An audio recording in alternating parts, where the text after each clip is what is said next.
તારીખ 27મી જુલાઈથી ઓગસ્ટની શરૂઆત સુધીમાં ભારેથી અતિ ભારે વરસાદ ગુજરાતમાં થવાની શક્યતા રહેશે. તારીખ 27મી જુલાઈથી પૂર્વ ગુજરાતના ભાગો, મહીસાગરના ભાગો, વડોદરાના ભાગો, અરવલ્લીના ભાગોમાં ભારેથી અતિ ભારે વરસાદ થવાની શક્યતા રહેશે. ધીરે ધીરે આ સિસ્ટમ આગળ વધશે અને તારીખ 27-28માં તો ઘણા ભાગો જળ તરબોળ બની જશે. કેટલાક ભાગમાં વરસાદ 8 ઇંચ કે 10 ઇંચ થવાની શક્યતા રહેશે.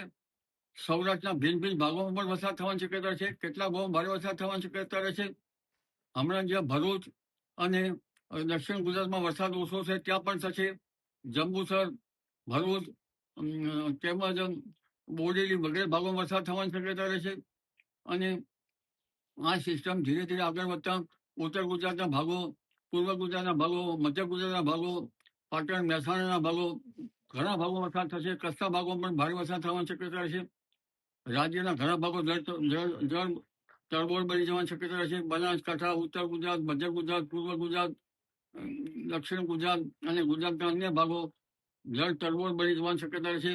અને આ વરસાદ લગભગ બીજી ઓગસ્ટ સુધીમાં તો રાજ્યના ઘણા ભાગોમાં ખેતર, નદી, નહેરો, નદી, કાંસ અને લગભગ બંધ, આ તળાવો વગેરેમાં પાણી ઘણી આવક આવશે.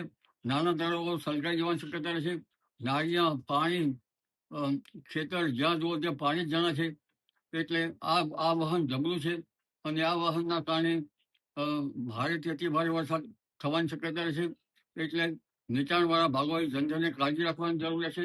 અને પવનની ગતિ પણ વધારે રહેશે. પવનના સપાટા સાથે વરસાદની ગતિ વધારે રહેતા નીચાણવાળા ભાગોમાં સતર્ક રહેવાની શક્યતા છે.